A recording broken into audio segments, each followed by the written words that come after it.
What is up, y'all?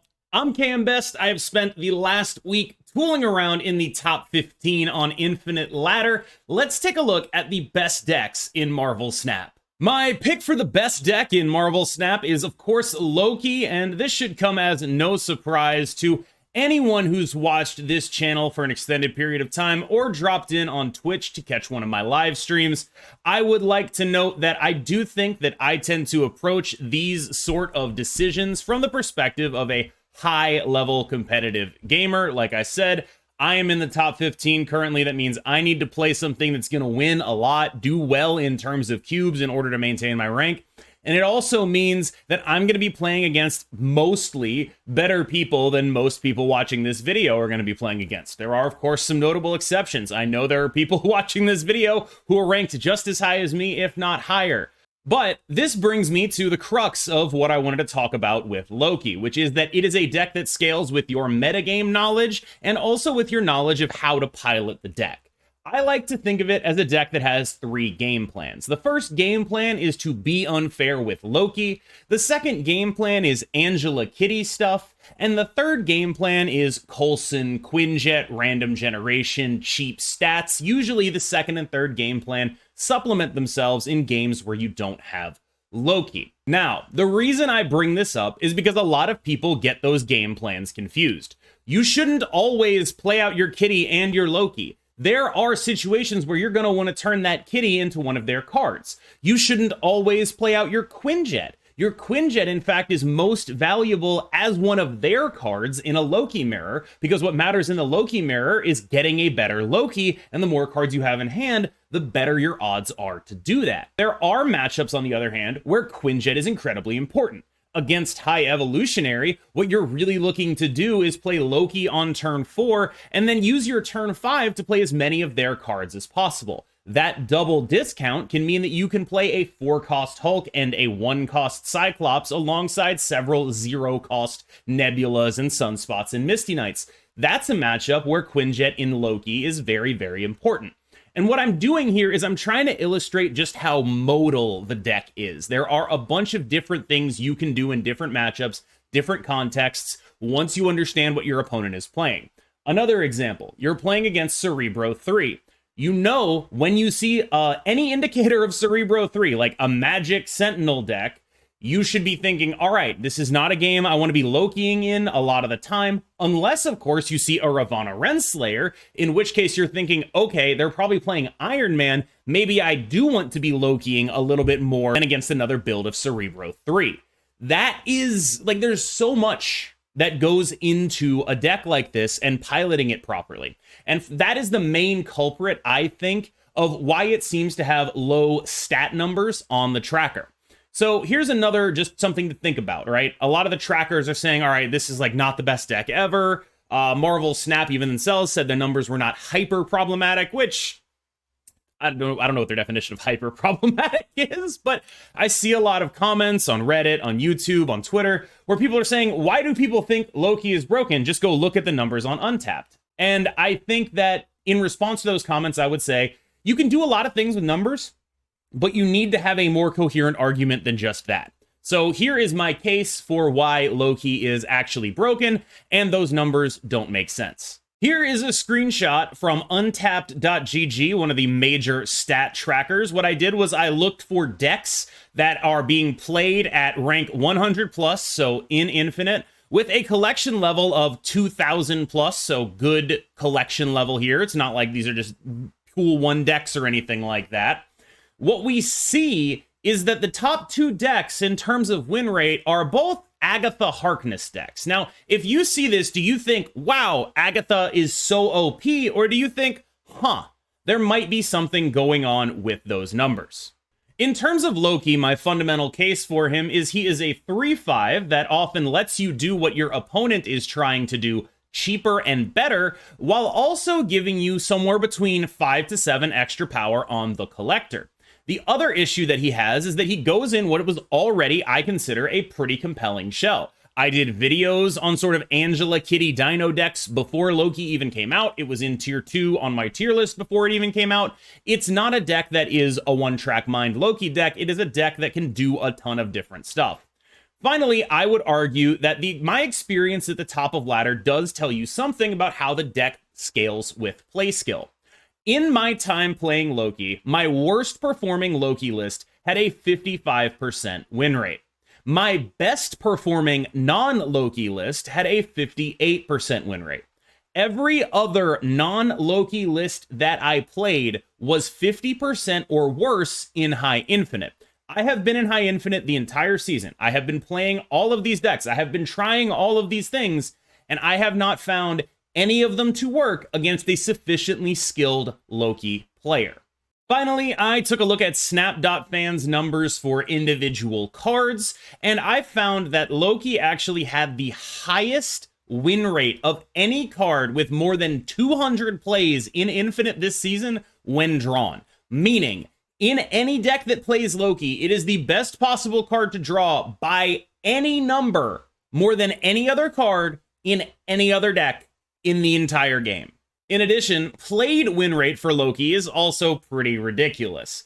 Played win rate tends to be biased towards big win condition cards, right? Like the Infinite or Living Tribunal, cards that are only being played in certain conditions because otherwise you're retreating the game. Basically, played win rate it'll mostly point you in the direction of cards that are game winners on the last turn of the game. Loki has a higher played win rate than either the Living Tribunal or the Infinite when you sort SnapFan by rank 100 plus for this patch. That's nuts. It's just nuts. And I should note, if you want to go replicate these numbers, feel free. Snap.fan, the only thing I did was go to the cards stats thing. I sorted by this patch and then 100 plus for the ranks. So yeah, I think that there are some really compelling arguments that this card is particularly messed up, even considering that it requires a lot of skill to be good at. It requires a lot of metagame knowledge to be good at. And even considering, I guess even further, I would say that I think a lot of the number differential, like why some of the trackers seem to think it's not a very good deck, is because when you look at the top of Infinite, I believe rank 1 is around 11,000 SP right now. Rank, 100,000 in Infinite is around, 6,000 SP. And so what we're talking about is about as big of a gap between rank 1 top Infinite and the bottom of Infinite as between the bottom of Infinite and like a new player. So there is like a pretty clear differential there that I think could account for why my experiences with Loki are so overpoweringly different from a lot of other people's experiences with Loki. But all I can tell you is that if you're trying to climb in High Infinite, I think it is the choice. Next up is everyone's favorite deck to play against, Galactus. And I actually have two builds of Galactus. Both of them I think are pretty solid. Neither of them are like blowing the doors off you, but they're both very fine builds. I have come to consider Galactus sort of the aggro deck of the meta, the deck that just asks questions, and then if those questions are answered sufficiently, it loses. But if those questions are not answered sufficiently, you get completely run over with absolutely no recourse. And this deck leverages just so many different threats that each require a different thing to play around in order to sort of trick your opponent into playing around one thing while actually going for the other thing. So for example, you can do a Hobgoblin on 4 and then they're like, oh god, I have to reinforce that lane with Galactus, but you actually aren't even doing that at all. You're just playing a Vision and then moving the Vision and then playing an Orca and then they're dead anyway, right? Like, there's a lot of different things that this deck can do that are just all hard to play around at once. This deck specializes in putting your opponent in a position where they have to choose one thing to play around, and if they choose wrong, they're gonna die. I hesitated to call this like a separate deck because it's kind of the same thing, but the sort of Galactus ramp leader stuff I think is different enough. The fact that you're running Leader and Doom and Odin is different enough from the very odd and 50-50 version that we showed previously. This deck is a deck that makes two decisions every game, but they're all really important, and you really have to think out your opponent's possible plays, because this is a deck that gets involved in a lot of high-stakes games, and a lot of times when your opponents stay in high-stakes games, they know what's up, and they know what you're playing, and they think they can beat you. So this is another deck that is a bit high risk in some situations, right? Like there are weird leader play arounds that can happen to you, but it is a deck that of course runs Wave into Galactus, which is always ridiculous, or, you know, Electro into various Galactus shenanigans. It's just good cards. These are just a bunch of good cards. Galactus is there, I would say, mostly to put the fear of God in your opponent, but not entirely to put the fear of God in your opponent. And this is just a solid deck that does solid things. It's going to get the job done, although I will say I do think this list is a tiny bit weaker to Loki than the previous one, just because of the power of the stuff you tend to give them. It's a little bit easier for most players to understand how to use Leader and Doom than it is for them to understand how to use Hobgoblin and Orca. High Evolutionary is in such an awkward spot because it is a deck that all the trackers say is phenomenal, and I truly believe that if you're looking for something that's just easy to play, this is a great choice. But my impression, and this is backed up by the hundreds of times at this point that I've played it, this deck doesn't beat Loki in any kind of reliable manner. I know there are people in the comments screaming right now, but KM, you play Wave, how do you not beat Loki? If the Loki player knows what they're doing in the matchup, you're just going to die. And that is to say, the Loki player will, on average, be smart enough to play Loki on turn 4. Knowing what to value for the Loki player, very, very clever. Very, very crucial here, I should say.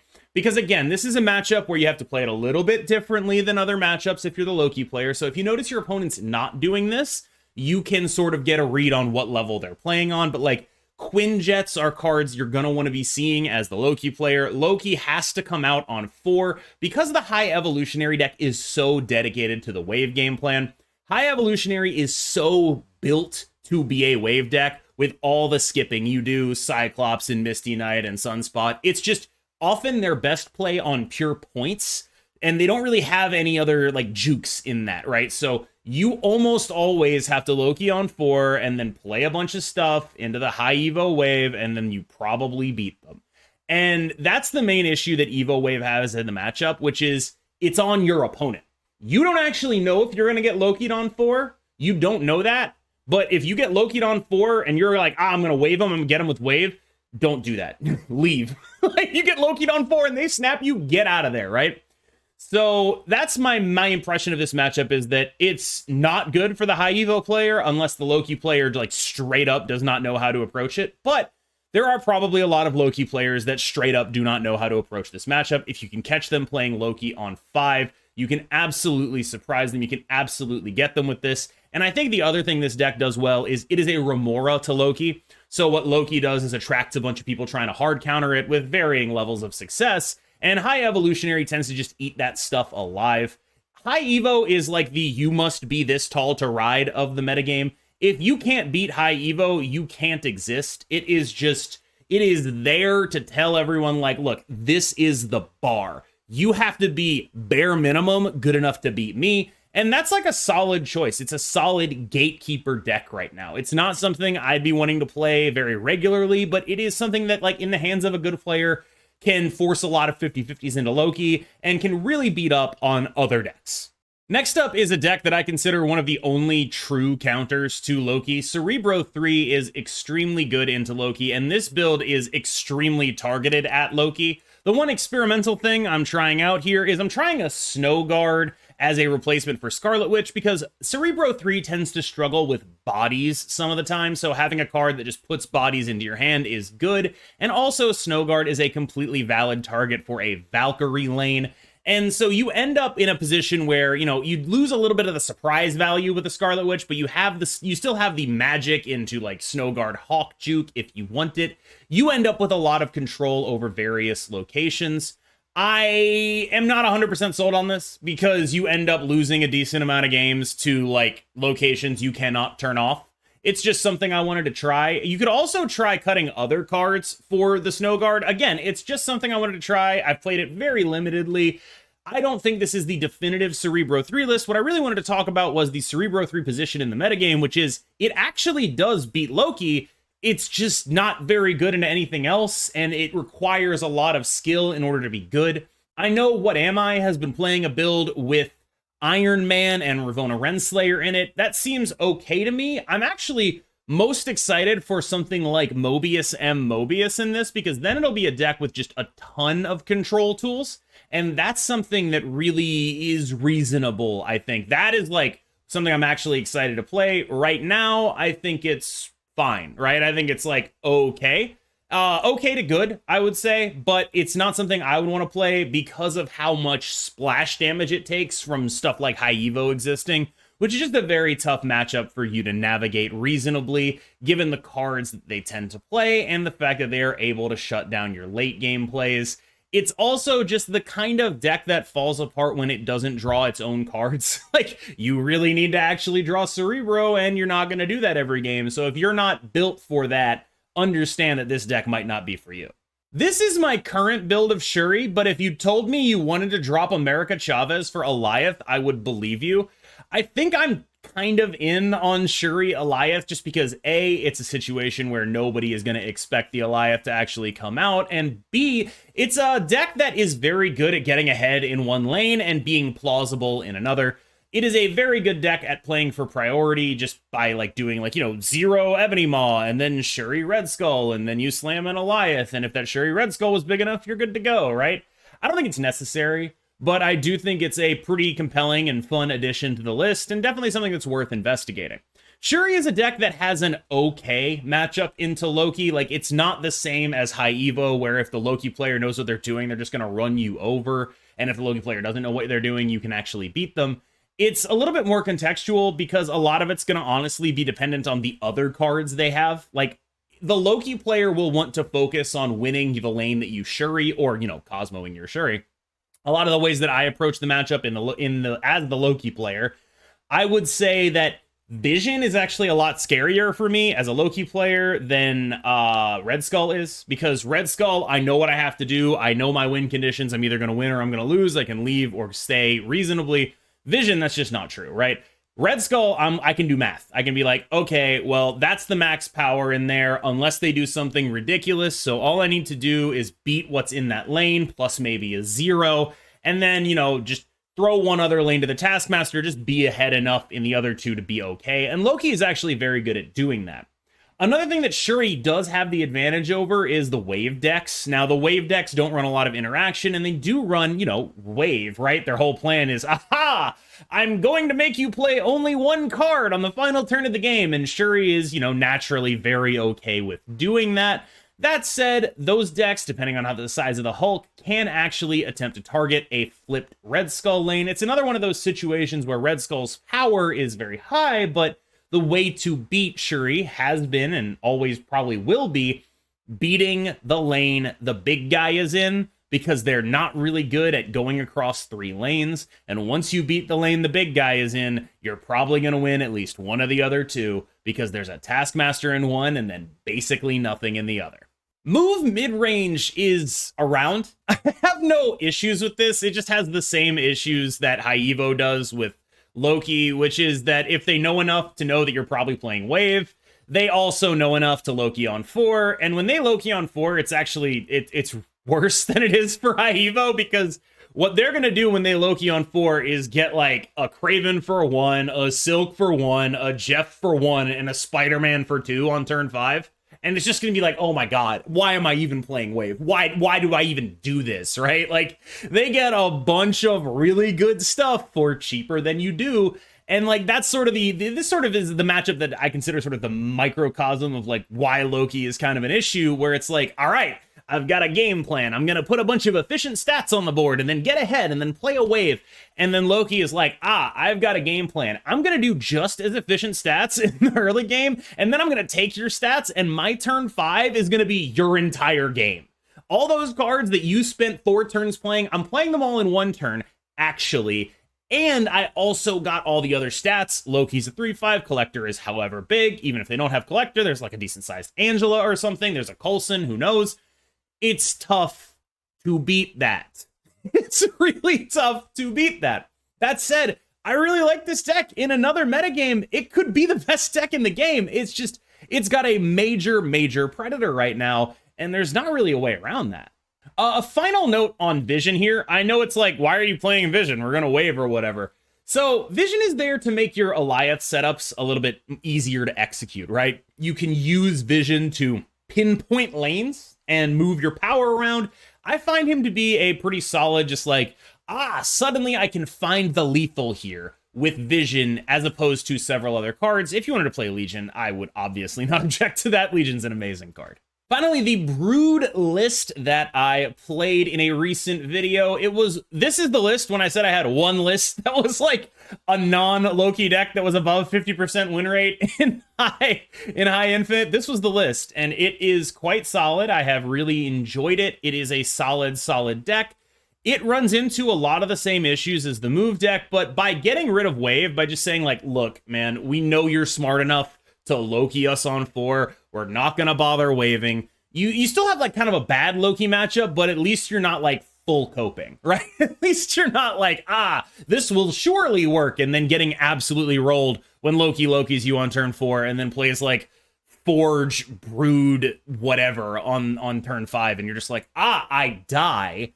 You end up in like a much more reasonable scenario against the deck. Like, it's not favored, I'd say probably like 40%, but like you can hang. You obviously have to respect Loki's snaps. You obviously have to like really take it seriously when they're about to win. If they've gone to showdown without actually snapping you, you have to think, all right, are they just trying to bait me to stay in for 2 here so they don't end up only getting 1 out of this? Like, there's a lot of different cards that you can give them that are very strong. Like a 4-cost Iron Man is nothing to mess around with.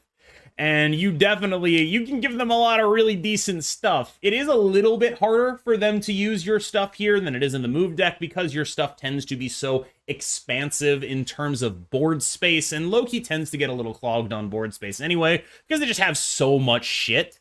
But it's still gonna be the kind of deck that you have to really respect that matchup. I will say, I think this deck is quite good into high Evo, though. Like, this deck is really solid into high Evo. It just does points a little bit better. It is really solid into a bunch of like other decks here that I think that there is some value in playing a list like this that just gets rid of the stuff that doesn't work against Loki, goes for entirely super high rolls, and just says like, look, man, we're gonna get your ass. I do think that this is a pretty solid list. I also kind of wonder if there's some further optimization to be done. I'll tell you what card I really miss is Wasp, but I can't figure out how to get her back in the deck. So please let me know if you figured something out. And of course, as always, let me know in the comments if you liked or did not like this video. All right, y'all, I hope you enjoyed this look at my top decks in Marvel Snap. As always, I have been KMBest. I read every single comment, even the ones that tell me I've gained a little face fat recently. So thanks for that, anonymous YouTube commenter. I really appreciate it. As always, I will see you in the next one. Have a good one,